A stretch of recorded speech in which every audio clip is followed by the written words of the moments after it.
Bakristo bavandimwe nshuti za radiyo Mariya Rwanda, nimugire amahoro dukomora ku mwami wacu Yezu Kristu. Ikaze mu kiganiro inzira y'ubutagatifu. Nihasingizwe Imana se w'umwami wacu Yezu Kristu, yo yadusakajemo imigisha y'amoko yose ituruka kuri Roho mu ijuru ku bwa Kristu.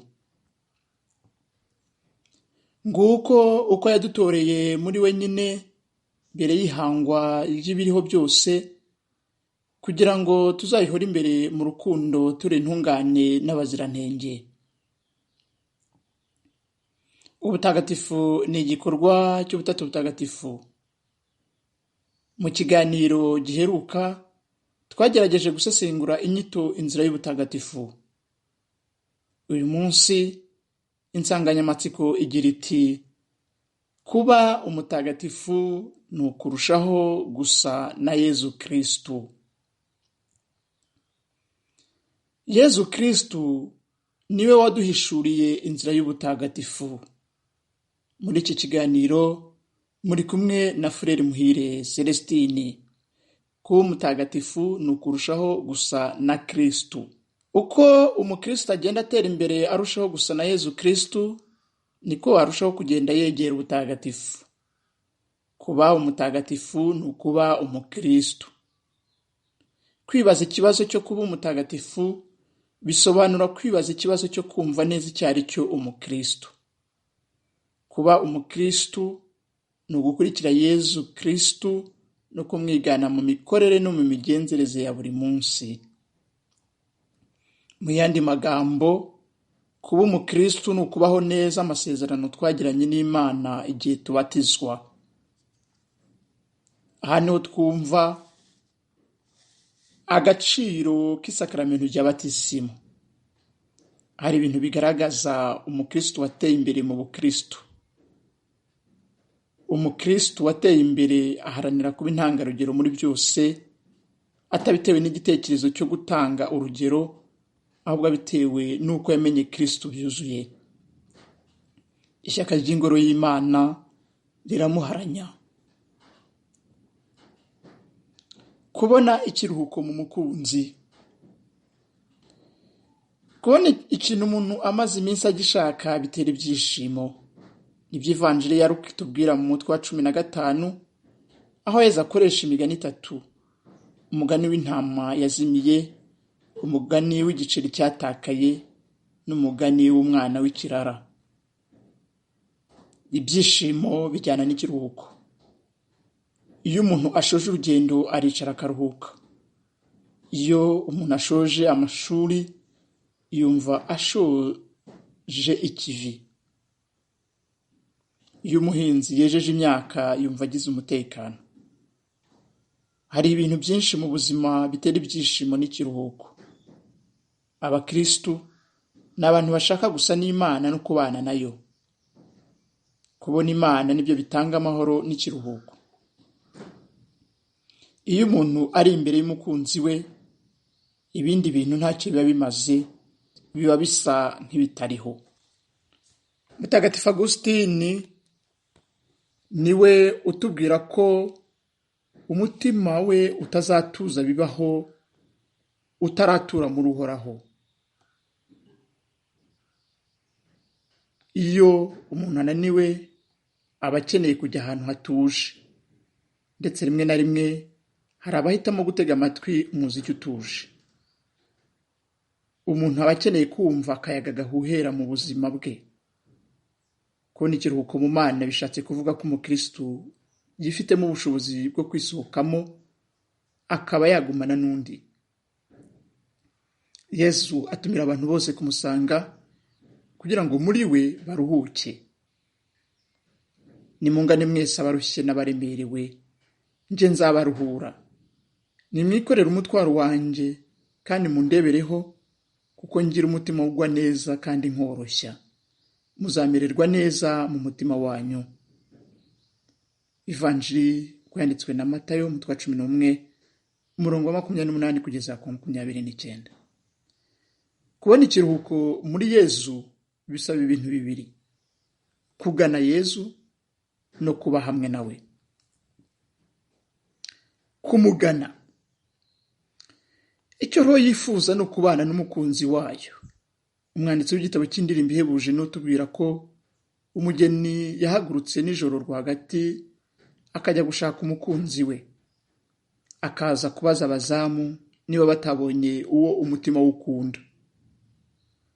Roho iyobowe n'icyifuzo irasohoka ikajya gushaka umukunzi yizeye guhura nawe. Njyewe nakinguriye uwo nkunda, ariko uwo nkunda yari yakimiranye arigendera. Nataye umutwe nsanze yagiye. Naramushatse sinamubona, naramuhamagaye ntiyanyitaba. Abarinzi twahuye bamwe bararirondo mu mujyi, bankubise barankomeretsa. Banyambuye igishura, babandi barinda inkike y'umujyi. Bari b'i Yerusalemu, ndabibasabye, nimuhura n'uwo nkunda muramubwira iki? Ko nazonzwe nzira urukundo. Iyo umuntu amajije kumenya aho yerekeza, ntashobora kugira amahoro ataragerayo. Mu nzira y'ubutagatifu hari byinshi bishobora gutuma umuntu adakomeza urugendo. Ibyo bintu bitubuza gukomeza inzira bikomeretsa urukundo umuntu aba afitiye umukunzi we. Kuba hamwe nawe ni ukugirana n'undi igihango, ni ukugira ubumwe abantu bagasabana. Muri make, abantu basabana bagirana amabanga. Abantu baba hamwe usanga bamenyeranye kandi baziranye. Nuko Dawudi amaze kuvugana na Sawuli, Yonatani ahita amwihambiraho, amukunda nk'uko yikunda. Uwo munsi Sawuli ahita agumana na Dawudi, ntiyamukundira gusubira kwa se. Nuko Yonatani yagiranye isezerano na Dawudi kuko yamukundaga nk'uko yikunda. Yonatani yiyambura igishura yari yiteye, maze agiha Dawudi, ndetse amuha n'ibyo yari yambaye ku rugamba, kugeza ku nkota ye, umuheto we n'umukandara we. Mu gitabo cya mbere cya Samweli umutwe wa 18 umurongo wa 1 kugera ku wa 4. Gukunda umuntu uko nikunda ni ukwakira undi mu buzima bwanjye kugeza aho asa nk'ubugiraho uruhare. Uko kwizirika ku wundi biba igihe roho irarikira Imana. Zaburi ya 63 irabigaragaza. Umutima wanjye ugufitiye inyota, n'umubiri wanjye ukakugirira urukumbuzi. Meze nk'ubutaka bw'agasi bwabuze amazi bukumirana. Kugumana n'undi bisaba kuguma hamwe. Abantu benshi tugorwa no kuguma hamwe. Ugutega amatwi undi ni ibintu bigenda bigorana. Kwitangira abandi. Igituma umuntu ashobora kwitangira undi ni urukundo. Hatabayeho urukundo, guhara amagara umuntu yitangira undi ntacyo byaba bisobanuye. Urukundo ruduha kumva ibintu byinshi. Ngira itegeko mbahaye, nimujye mukundana nk'uko nanjye nabakunze. Ntawagira urukundo ruruta urw'umuntu uhara amagara ye kubera inshuti ze. Tugendeye ku ijambo ry'Imana, kwitangira abandi bisaba ibintu bitatu: gutanga ubuzima, kwiyibagirwa no gukiza ubuzima bwe. Icya mbere n'icya kabiri biganisha ku cya gatatu. Gutanga ubuzima ni ukubukiza. Kugira ngo urubuto rwere rubanza guhuguta. Mu Kinyarwanda, iyo umuntu apfuye turavuga ngo yitabye Imana. Abihaye Imana ni abantu bitabye Imana. Muri make, ubw'abatisimu twese twitabye ijwi ry'Imana. Kugira ngo twere imbuto mu buzima, hari byinshi tugomba gupfaho, cyangwa se mu yandi magambo, hari byinshi tugomba gusezerera. Kuba umukristu ni ukwemera kunyura inzira imwe. Iyo umuntu ageze mu mayira abiri ahitamo imwe. Abarundi nibo bagira bati imigeri ibiri ntitereka. Umuntu ntashobora kunyura mu nzira ebyiri icyarimwe. Abakurambere nibo bagize bati nta ukeza abami babiri. Umukristu nyawe ni uwemera guhitamo. Guhitamo ni ukuzinukwa. Gutanga ubuzima. Mu isezerano rishya ni henshi batubwira ugutanga ubuzima. Impamvu yazanye Yezu ni ugutanga ubuzima bwe. ni nk'uko umwana w'umuntu ataje gukorerwa, ahubwo yaje gukorera abandi no gutanga ubugingo bwe ngo bube incungu ya benshi. Umushumba mwiza yigurana intama ze. Uwemera guhara ubugingo bwe akabutangira intama ze. Guhara amagara nicyo kiranga intumwa, kuko bahaza amagara yabo kubera izina ry'Umwami wacu Yezu Kristo. Pawulo Mutagatifu abitugaragariza neza igihe arangiza ubutumwa bwe i Efezi agiye kwerekeza i Yerusalemu. Intumwa ihora yiteguye guhura n'amakuba. None dore ngiye i Yerusalemu mbibwirijwe na Roho Mutagatifu. Ibizambaho ngezeyo simbizi. Icyakora muri buri mujyi Roho Mutagatifu anyemeza ko ingoyi n'amakuba bihantegereje. Nyamara ku bwanjye ndahamya ko amagara yanjye bwite ntacyo amariye. Icyangombwa no kurangiza isiganwa ryanjye n'umurimo Nyagasani Yezu yanshinze wo guhamya inkuru nziza y'ineza Imana ibagirira. Igitabo cy'Ibyakozwe n'Intumwa, umutwe wa 20, umurongo wa 22 kugeza ku 24. Kwiyibagirwa. Umuntu yibagirwa kugira ngo undi aronke ubuzima. Yesu atubwira ko guhara ubugingo ari byo bituma umuntu abubona. Uwihambira ku bugingo bwe azabubura, naho uzahara ubugingo bwe ari njye agirira azabuhorana. Kwitangira inkuru nziza ni ibintu biranga abantu bo mu ntangiriro za Kiliziya. Reka twumve Pawulo Mutagatifu tubwira inkuru ya Epafroditi, aho ashishikariza Abanyafilipi kumwakirana ibyishimo. Yari agiye gupfa azize umurimo wa Kristo, yitanga atizigamye kugira ngo abasimbure mu byo mutari mubashije kumfasha. Imibereho y'Abakristo ba mbere itugaragariza ibintu by'ingenzi mu buzima bwacu.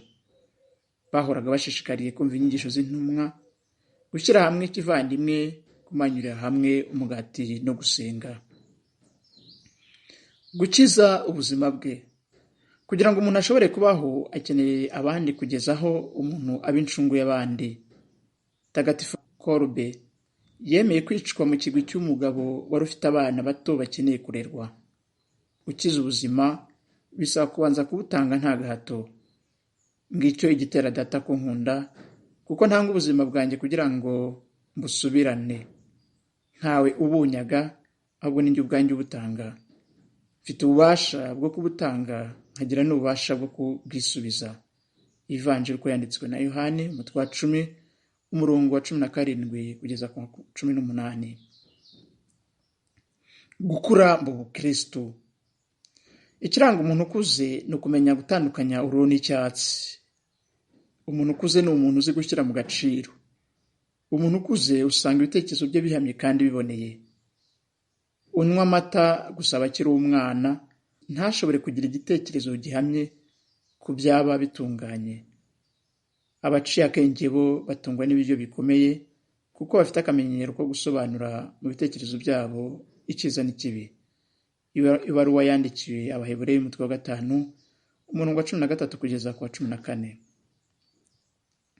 Pawulo Mutagatifu ntatinya kubwira Abanyagalate ko ari abana abyarira Kristo. Kumenyesha umuntu inkuru nziza no kumufasha gusa na Yezu Kristo. Ni byiza kugira urugwiro iyo murutewe n'umutima mwiza kandi mukarugira iteka, atari igihe ndi kumwe namwe gusa. Twana twanjye ndacyari ku gise mbabyara kugeza igihe Kristo abaremwamo. Gukura mu Bukristo no kwishushanya na Kristo. Ibyo biganisha ku kunga ubumwe nawe. Umukristo ushaka kunga ubumwe na Kristo agomba kwemera gupfa mu buzima. Nimuzi se ko twebwe twese ababatijwe muri Kristo Yezu ari mu rupfu rwe twabatirijwemo? Koko rero ku bwa batisimu twahambanywe nawe mu rupfu rwe, kugira ngo uko Kristo yazuwe mu bapfuye n'ikuzo rya Data, bityo natwe tugendere mu bugingo bushya. Niba koko twarabaye umwe nawe dusangira urupfu rwe, niko bizagenda no mu izuka. Tumenye neza ko umuntu w'igisazira twari we kera yabambanywe nawe, kugira ngo umubiri w'icyaha utsiratsizwe, bityo twoye kuzongera ukundi kuba abagaragu b'icyaha, kuko upfuye aba ahanaguweho icyaha. Niba rero twarapfanye na Kristo, twemera ko nanone tuzabaho hamwe nawe. Ibaruwa Pawulo mutagatifu yandikiye Abanyaroma, umutwe wa 6, umurongo wa 3 kugeza ku wa 8. Gukura mu bukristu bituma umukristu yakira urupfu nk'ikintu gisanzwe. Abakristu ntabwo bagira ubwoba bw'urupfu, ahubwo urupfu ruhinduka inzira cyangwa icyambu kibambutsa, kibavana muri iyi si kikaberekeza mu isi y'Imana. Reka twumve ubuhamya bwa Mutagatifu Tereza w'Umwana Yezu n'uw'uruhanga rutagatifu. Ubwo buhamya bwe abusangiza Padiri Beriyeri mbere yo kwitaba Imana. Muvandimwe muto wanjye nkunda, nejejwe no gupfa. Mbisubiremo, ndanezerewe. Atari ukubera ko mvuye mu bubabare bwa hano ku isi, ahubwo ububabare ni ikintu kimwe mbona gikwiye kwifuzwa muri iki kibaya cy'amarira. Ahubwo kubera ko numva ko gupfa ari ugushaka kw'Imana nziza. Nashaka kubabwira muvandimwe muto wanjye nkunda, ibintu byinshi numva mu kuba hafi y'urugi rw'ubuziraherezo, ariko simpfa, ninjira mu buzima, kandi ibyo ntashobora kubabwirira hano ku isi nzashobora kubibasobanurira mu ijuru. Ubuzima bw'umukristo ntibutana n'umusaraba kuko ari umutsindo. Umusaraba ni wo Pawulo mutagatifu agira ipfundo ry'ubuzima bwe. Naho njyewe nta kindi nakwiratana kitari umusaraba wa Nyagasani wacu Yezu Kristo. Ni wo iby'isi bimbambiweho, nanjye nkaba mbibambiweho. Kuko ntacyo bimaze kugenwa cyangwa se kutagenwa, ahubwo ukuba ikiremwa gishya. Ahasigaye ntihakagire undushya, dore ngendana mu mubiri wanjye inguma za Yezu. Kuba ikiremwa gishya tubikesha urupfu n'izuka bya Yezu Kristo. Guharanira kuba ikiremwa gishya ni rwo rugamba rw'umukristo mu buzima bwa buri munsi. Kuba ikiremwa gishya ni ukureka tukaba ba Yezu. Iyo turetse ubuzima bwacu, Yezu akabwigarurira niwe ubaho muri twe. Mu by'ukuri ndiho, ariko si njye, ni Kristo uriho muri njye. Mutagatifu Tereza w'Avila yatubwira amateka y'ubuzima bwe agira ati: mu by'ukuri ni igitabo gishya kigiye gutangira, ndashaka kuvuga ubuzima bushya. Kugeza aha bwari ubuzima bwanjye bwite. Ubwatangiranye n'ingabire za Horezo natangiye kuvuga, ndahamya ko nshobora kubivuga, n'ubuzima bw'Imana muri njye. Ndabizi neza ntari kumwe nayo, ntabwo biba byaranshobokeye kureka mu gihe gito imico itari myiza n'ibikorwa bibi. Imana nisingizwe kuba yarambohoye ubwanje. Ibyo Tereza bikesha isengesho. Ibiranga umukristo wateye imbere mu bukristo. Hari ibintu bimwe na bimwe byadufasha kureba koko niba dukura mu bukristo bwacu. Nta muntu ufata inzira y'ubutagatifu wenyine. Nk'uko Pawulo mutagatifu abivuga mu ibaruwa ya mbere yandikiye Abanyakorinti, umutwe wa 12, tugize umubiri umwe, Kristo abereye umutwe, naho twebwe tukaba ingingo. Kuba umukristo uhamye bituma abo tubana nabo batera intambwe mu bukristo. Umuntu ushaka gukura mu bukristo agomba kugira inshuti zisenga. Umukristo ntabwo ari umuntu nyamwigendaho. Ni umuntu wifuza ko ibyiza agezeho abandi nabo babigeraho. Amagambo Yezu avuga mu isengesho rya gisaserdoti mu mutwe wa 17 w'ivanjiri yanditswe na Yohani, atwereka isengesho nyaryo ritagira imbibe. Ubwo bugingo bw'iteka no kukumenya wowe Mana imwe y'ukuri, no kumenya uwo watumye Yezu Kristo. Si bo bonyine nsabira, ahubwo ndasabira n'abazamyemera babikesha ijambo ryabo, kugira ngo bose babe umwe. Umuntu wamenye Imana ahora yifitemo icyifuzo cy'uko n'abandi bamenya iyo soko y'ibyiza. Uwo mukristo niwe uzaharanira kuba intangarugero, yitangira imirimo na gahunda za Kiliziya, cyane cyane ahabwa amasakaramentu, kandi yihatira guhimbaza iminsi mikuru twizihiza mu mwaka wa liturujia. Kuba umukristo w'intangarugero. Hari ibyo abakristo dukunda kwita kuba umukristo w'intangarugero, kubera ko umuntu agaragara muri gahunda zose za Kiliziya. Kujya mu misa ku cyumweru ntabwo ari byo bigaragaza ko umuntu ari umukristo. Nibyo koko itegeko rya kiliziya rivuga ko umuntu agomba kubahiriza umunsi w'Imana, kumva misa yo ku cyumweru, kumva misa no kwitabira indi migenzo ya kiliziya. Kumva misa no kwitabira indi migenzo ya kiliziya ni byiza, ariko si byo bigize ikintu cy'ingenzi. Ikintu cy'ingenzi ni ukugira urukundo gikristo.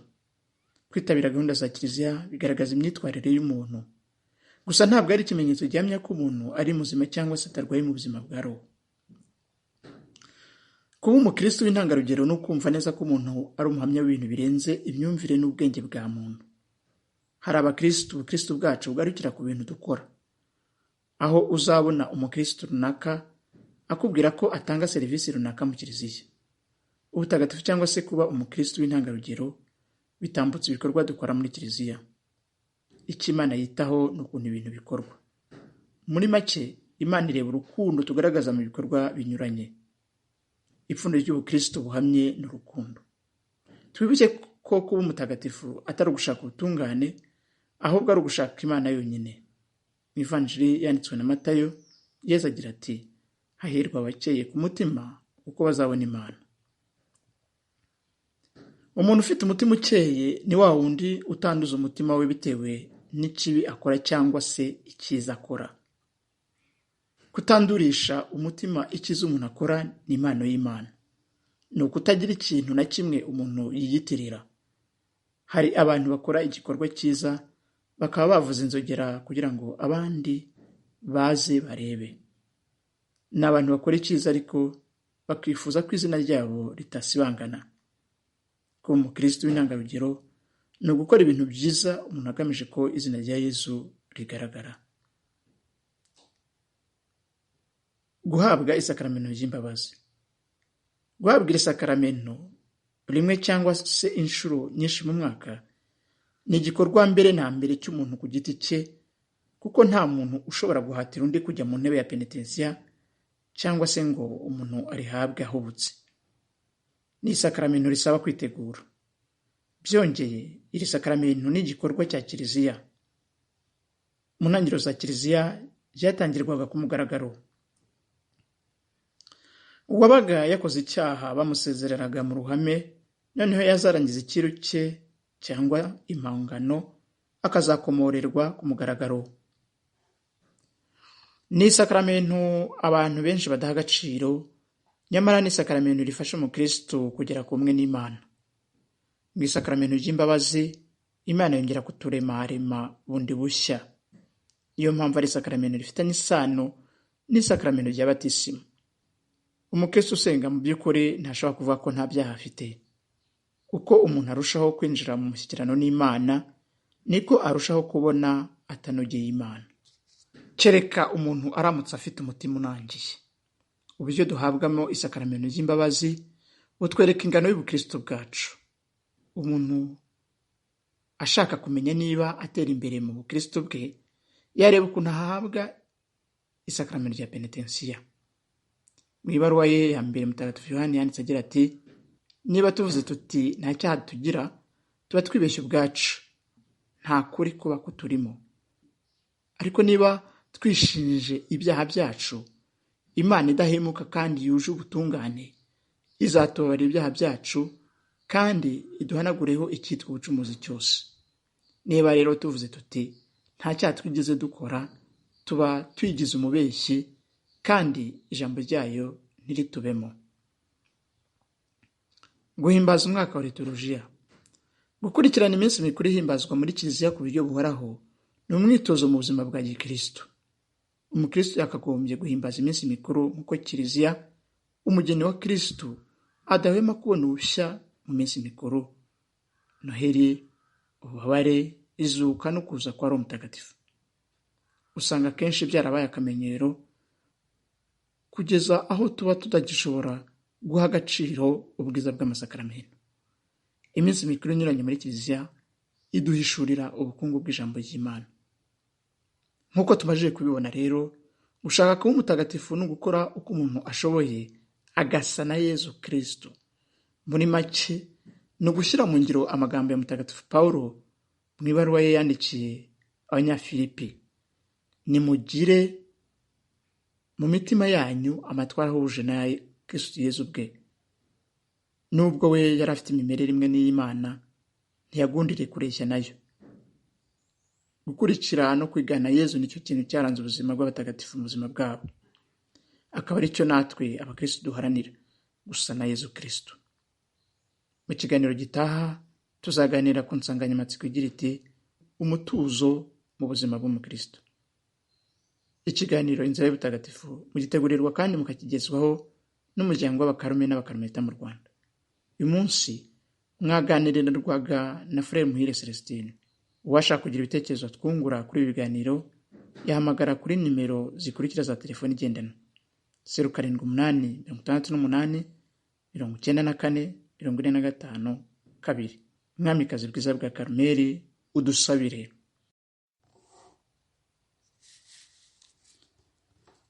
Bakristo bavandimwe, nshuti za Radio Mariya Rwanda, nimugire amahoro dukomora ku Mwami wacu Yezu Kristo. Ikaze mu kiganiro Inzira y'Ubutagatifu. Niyasingizwe Imana se w'Umwami wacu Yezu Kristo, yo yadusakajemo imigisha y'amoko yose ituruka kuri Roho mu ijuru ku bwa Kristo. Nguko uko yadutoreye muri we nyine mbere y'ihangwa ry'ibiriho byose, kugira ngo tuzayihore imbere mu rukundo turi intungane n'abazirantenge. Ubutagatifu ni igikorwa cy'ubutatu butagatifu. Mu kiganiro giheruka twagerageje gusesengura inyito Inzira y'Ubutagatifu. Uyu munsi insanganyamatsiko igira iti kuba umutagatifu ni ukurushaho gusa na Yezu Kristo.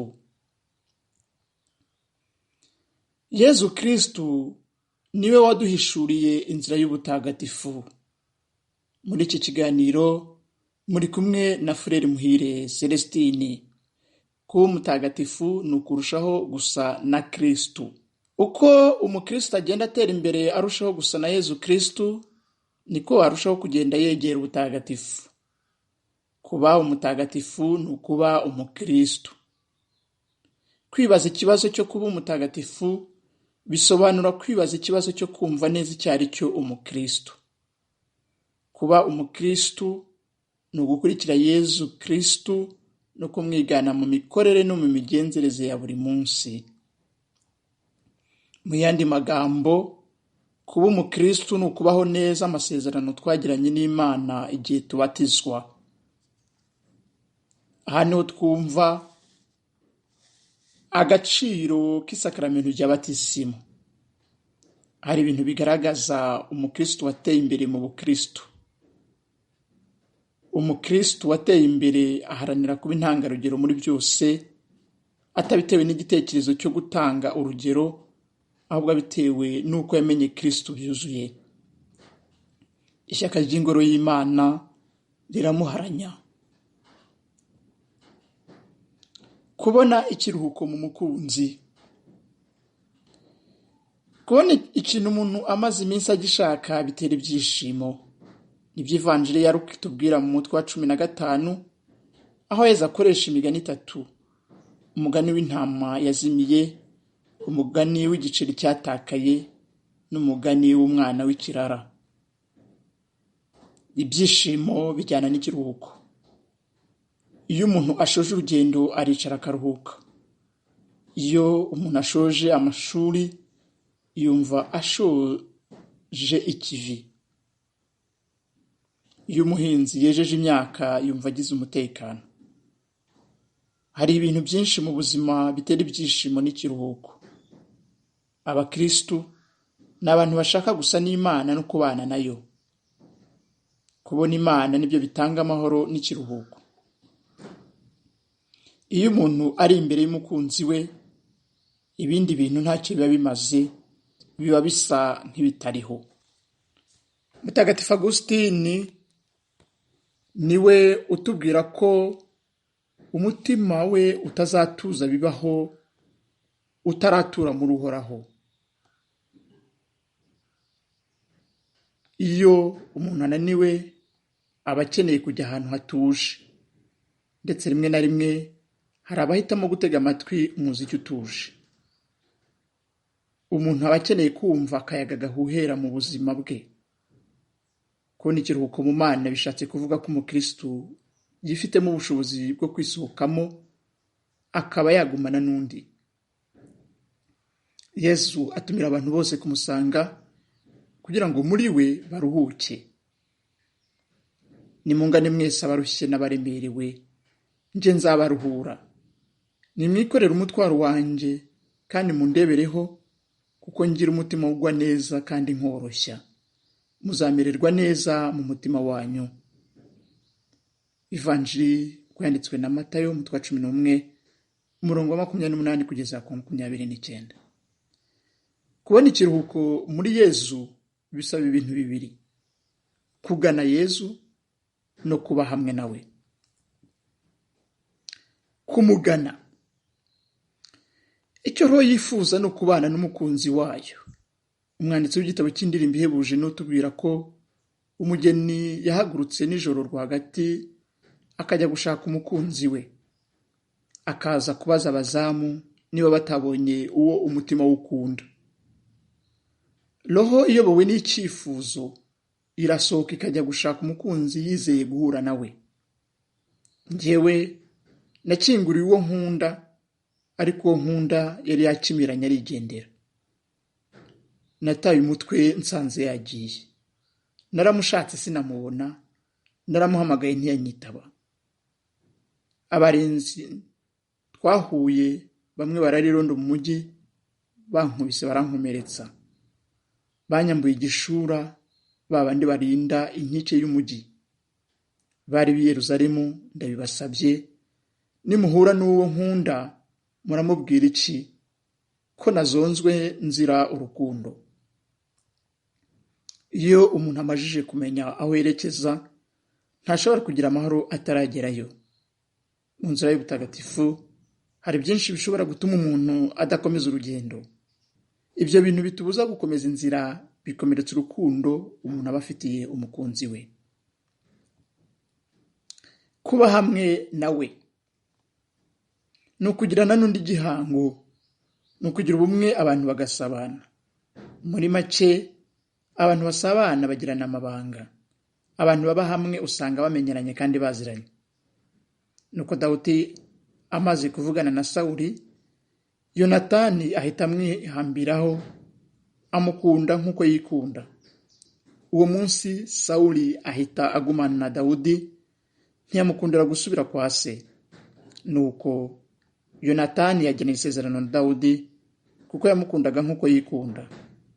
Yonatani yiyambura igishura yari yiteye, maze agiha Dawudi, ndetse amuha n'ibyo yari yambaye ku rugamba, kugeza ku nkota ye, umuheto we n'umukandara we. Mu gitabo cya mbere cya Samweli umutwe wa 18 umurongo wa 1 kugera ku wa 4. Gukunda umuntu uko nikunda ni ukwakira undi mu buzima bwanjye kugeza aho asa nk'ubugiraho uruhare. Uko kwizirika ku wundi biba igihe roho irarikira Imana. Zaburi ya 63 irabigaragaza.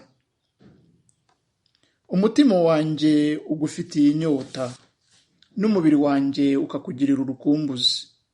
Meze nk'ubutaka bw'agasi bwabuze amazi bukumirana. Kugumana n'undi bisaba kuguma hamwe. Abantu benshi tugorwa no kuguma hamwe. Ugutega amatwi undi ni ibintu bigenda bigorana.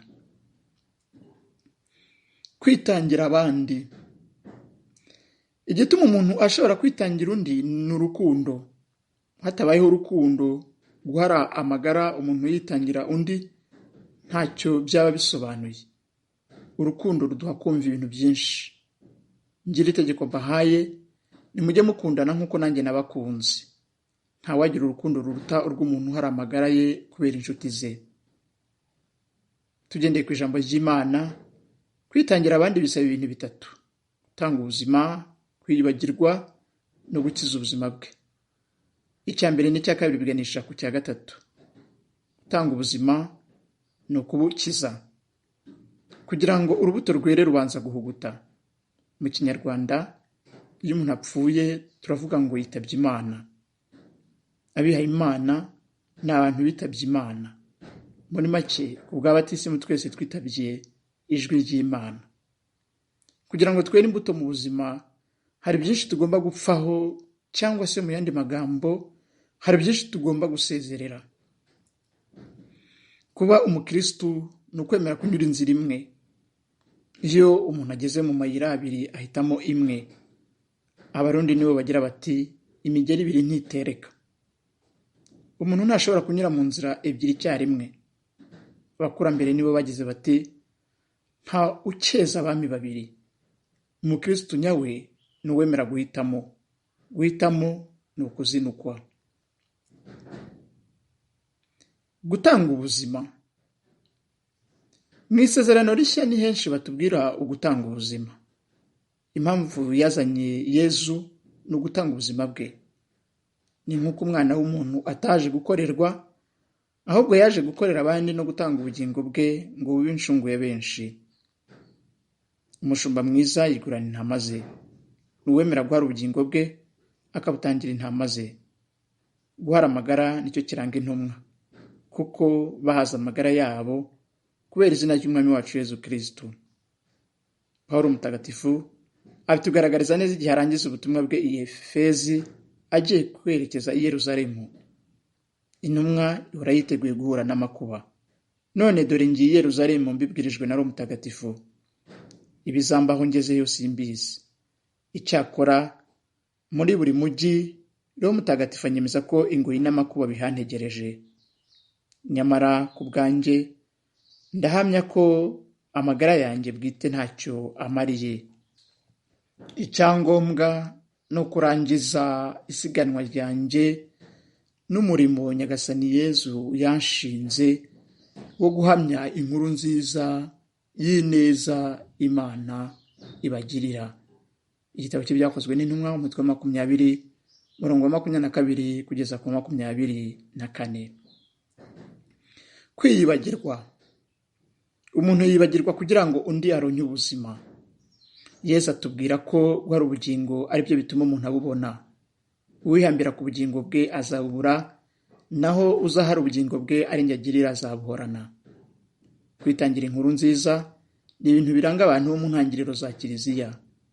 Reka twumve Pawulo Mutagatifu tubwira inkuru ya Epafroditi, aho ashishikariza Abanyafilipi kumwakirana ibyishimo. Yari agiye gupfa azize umurimo wa Kristo, yitanga atizigamye kugira ngo abasimbure mu byo mutari mubashije kumfasha. Imibereho y'Abakristo ba mbere itugaragariza ibintu by'ingenzi mu buzima bwacu. Bahoraga bashishikariye kumva inyigisho z'intumwa, gushyira hamwe ikivandimwe, kumanyurira hamwe umugati no gusenga. Gukiza ubuzima bwe. Kugira ngo umuntu ashobore kubaho akeneye abandi kugeza aho umuntu aba incungu y'abandi. Mutagatifu Kolbe yemeye kwicwa mu kigwi cy'umugabo wari ufite abana bato bakeneye kurerwa. Gukiza ubuzima bisaba kubanza kubutanga nta gahato. Ngicyo igitera data kunkunda, kuko ntanga ubuzima bwanjye kugira ngo mbusubirane. Ntawe ubunyaga, ahubwo ni njye ubwanjye ubutanga. Mfite ububasha bwo kubutanga, nkagira n'ububasha bwo kubwisubiza. Ivanjili uko yanditswe na Yohani umutwe wa 10 umurongo wa 17 kugeza ku 18. Gukura mu Bukristo. Ikiranga umuntu ukuze ni ukumenya gutandukanya ururo n'icyatsi. Umuntu ukuze ni umuntu uzi gushyira mu gaciro. Umuntu ukuze usanga ibitekerezo bye bihamye kandi biboneye. Unywa amata gusaba akiri umwana, ntashobore kugira igitekerezo gihamye ku byaba bitunganye. Abaciye akenge bo batungwa n'ibiryo bikomeye, kuko bafite akamenyero ko gusobanura mu bitekerezo byabo icyiza n'ikibi. Ibaruwa yandikiwe Abahebureyi umutwe wa 5 umurongo wa 13 kugeza ku wa 14. Pawulo Mutagatifu ntatinya kubwira Abanyagalate ko ari abana abyarira Kristo. Kumenyesha umuntu inkuru nziza no kumufasha gusa na Yezu Kristo. Ni byiza kugira urugwiro iyo murutewe n'umutima mwiza kandi mukarugira iteka, atari igihe ndi kumwe namwe gusa. twana twanjye, ndacyari ku gise mbabyara kugeza igihe Kristo abaremwamo. Gukura mu Bukristo no kwishushanya na Kristo, ibyo biganisha ku kunga ubumwe nawe. Umukristo ushaka kunga ubumwe na Kristo agomba kwemera gupfa mu buzima. Ntimuzi se ko twebwe twese ababatijwe muri Kristo Yezu ari mu rupfu rwe twabatirijwemo? Koko rero ku bwa batisimu twahambanywe nawe mu rupfu rwe, kugira ngo uko Kristo yazuwe mu bapfuye n'ikuzo rya Data, bityo natwe tugendere mu bugingo bushya. Niba koko twarabaye umwe nawe dusangira urupfu rwe, niko bizagenda no mu izuka. Tumenye neza ko umuntu w'igisazira twari we kera yabambanywe nawe, kugira ngo umubiri w'icyaha utsiratsizwe, bityo twoye kuzongera ukundi kuba abagaragu b'icyaha, kuko upfuye aba ahanaguweho icyaha. Niba rero twarapfanye na Kristo, twemera ko nanone tuzabaho hamwe nawe. Ibaruwa Pawulo Mutagatifu yandikiye Abanyaroma, umutwe wa 6, umurongo wa 3 kugeza ku wa 8. Gukura mu Bukristo bituma umukristo yakira urupfu nk'ikintu gisanzwe. Abakristo ntabwo bagira ubwoba bw'urupfu, ahubwo urupfu ruhinduka inzira cyangwa icyambu kibambutsa, kibavana muri iyi si kikaberekeza mu isi y'Imana. Reka twumve ubuhamya bwa Mutagatifu Tereza w'Umwana Yezu n'uw'uruhanga rutagatifu. Ubwo buhamya bwe abusangiza Padiri Beriyeri mbere yo kwitaba Imana. Muvandimwe muto wanjye nkunda, nejejwe no gupfa, mbisubiremo ndanezerewe, atari ukubera ko mvuye mu bubabare bwa hano ku isi, ahubwo ububabare ni ikintu kimwe mbona gikwiye kwifuzwa muri iki kibaya cy'amarira, ahubwo kubera ko numva ko gupfa ari ugushaka kw'Imana nziza. Ndashaka kubabwira muvandimwe muto wanjye nkunda, ibintu byinshi numva mu kuba hafi y'urugi rw'ubuziraherezo, ariko simpfa, ninjira mu buzima, kandi ibyo ntashobora kubabwirira hano ku isi nzashobora kubibasobanurira mu ijuru. Ubuzima bw'umukristo ntibutana n'umusaraba kuko ari umutsindo. Umusaraba ni wo Pawulo Mutagatifu agira ipfundo ry'ubuzima bwe. Naho njyewe nta kindi nakwiratana kitari umusaraba wa Nyagasani wacu Yezu Kristo. Ni wo iby'isi bimbambiweho, nanjye nkaba mbibambiweho. Kuko ntacyo bimaze kugenwa cyangwa se kutagenwa, ahubwo ukuba ikiremwa gishya. Ahasigaye ntihakagire undushya, dore ngendana mu mubiri wanjye inguma za Yezu. Kuba ikiremwa gishya tubikesha urupfu n'izuka bya Yezu Kristo. Guharanira kuba ikiremwa gishya ni rwo rugamba rw'umukristo mu buzima bwa buri munsi. Kuba ikiremwa gishya ni ukureka tukaba ba Yezu.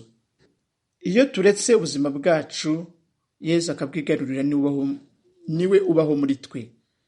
Mu by'ukuri ndiho, ariko si njye, ni Kristo uriho muri njye. Mutagatifu Tereza wa Avila yatubwira amateka y'ubuzima bwe agira ati: mu by'ukuri ni igitabo gishya kigiye gutangira, ndashaka kuvuga ubuzima bushya. Kugeza aha bwari ubuzima bwanjye bwite. Ubwatangiranye n'ingabire za Horezo natangiye kuvuga, ndahamya ko nshobora kubivuga, ni ubuzima bw'Imana muri njye. Ndabizi neza ntari kumwe nayo, ntabwo biba byaranshobokeye kureka mu gihe gito imico itari myiza n'ibikorwa bibi. Imana nisingizwe kuba yarambohoye ubwanje. Ibyo Tereza bikesha isengesho. Ibiranga umukristo wateye imbere mu Bukristo. Hari ibintu bimwe na bimwe byadufasha kureba koko niba dukura mu Bukristo bwacu. Nta muntu ufata inzira y'ubutagatifu wenyine. Nk'uko Pawulo Mutagatifu abivuga mu ibaruwa ya mbere yandikiye Abanyakorinti, umutwe wa 12, tugize umubiri umwe, Kristo abereye umutwe, naho twebwe tukaba ingingo. Kuba umukristo uhamye bituma abo tubana nabo batera intambwe mu Bukristo. Umuntu ushaka gukura mu Bukristo agomba kugira inshuti zisenga. Umukristo ntabwo ari umuntu nyamwigendaho. Ni umuntu wifuza ko ibyiza agezeho abandi nabo babigeraho. Amagambo Yezu avuga mu isengesho rya gisaserdoti mu mutwe wa 17 w'Ivanjiri yanditswe na Yohani, atwereka isengesho nyaryo ritagira imbibe. Ubwo bugingo bw'iteka no kukumenya wowe Mana imwe y'ukuri, no kumenya uwo watumye Yezu Kristo. Si bo bonyine nsabira, ahubwo ndasabira n'abazamyemera babikesha ijambo ryabo, kugira ngo bose babe umwe. Umuntu wamenye Imana ahora yifitemo icyifuzo cy'uko n'abandi bamenya iyo soko y'ibyiza. Uwo mukristo niwe uzaharanira kuba intangarugero yitangira imirimo na gahunda za Kiliziya, cyane cyane ahabwa amasakaramentu, kandi yihatira guhimbaza iminsi mikuru twizihiza mu mwaka wa liturujia. Kuba umukristo w'intangarugero. Hari ibyo abakristo dukunda kwita kuba umukristo w'intangarugero, kubera ko umuntu agaragara muri gahunda zose za Kiliziya. Kujya mu misa ku cyumweru ntabwo ari byo bigaragaza ko umuntu ari umukristo. Nibyo koko itegeko rya Kiliziya rivuga ko umuntu agomba kubahiriza umunsi w'Imana, kumva misa yo ku cyumweru, kumva misa no kwitabira indi migenzo ya Kiliziya. Kumva misa no kwitabira indi migenzo ya Kiliziya ni byiza, ariko si byo bigize ikintu cy'ingenzi. Ikintu cy'ingenzi ni ukugira urukundo gikristo. Kwitabira gahunda za Kiliziya bigaragaza imyitwarire y'umuntu, gusa ntabwo ari ikimenyetso gihamya ko umuntu ari muzima cyangwa se atarwaye mu buzima bwa roho. Kuba umukristo w'intangarugero no kumva neza ko umuntu ari umuhamya w'ibintu birenze imyumvire n'ubwenge bwa muntu. Hari abakristo, ubukristo bwacu bugarukira ku bintu dukora, aho uzabona umukristo runaka akubwira ko atanga serivisi runaka mu Kiliziya. Ubutagatifu cyangwa se kuba umukristo w'intangarugero bitambutse ibikorwa dukora muri Kiliziya. Icyo Imana yitaho ni ukuntu ibintu bikorwa.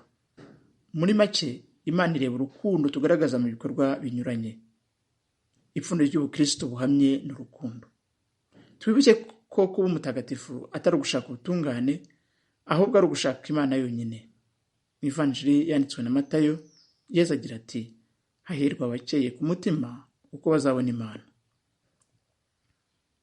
Umuntu ufite umutima ukeye ni wa wundi utanduza umutima we bitewe n'ikibi akora cyangwa se icyiza akora.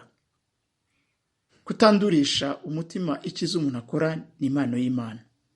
Ni ukutagira ikintu na kimwe umuntu yiyitirira. Hari abantu bakora igikorwa cyiza bakaba bavuza inzogera kugira ngo abandi baze barebe. Ni abantu bakora icyiza ariko bakifuza ko izina ryabo ritasibangana. Kuba umukristo w'intangarugero ni ugukora ibintu byiza umuntu agamije ko izina rya Yezu rigaragara. Guhabwa isakaramentu ry'imbabazi.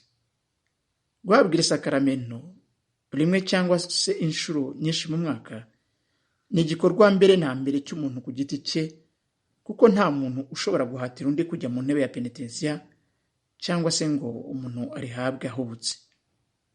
Ni isakaramentu risaba kwitegura.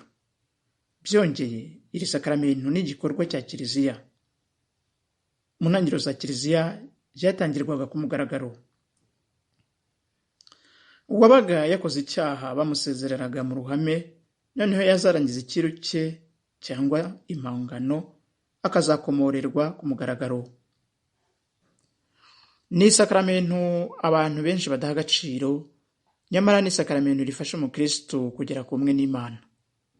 Mu isakaramentu ry'imbabazi, Imana yongera kuturemarema bundi bushya.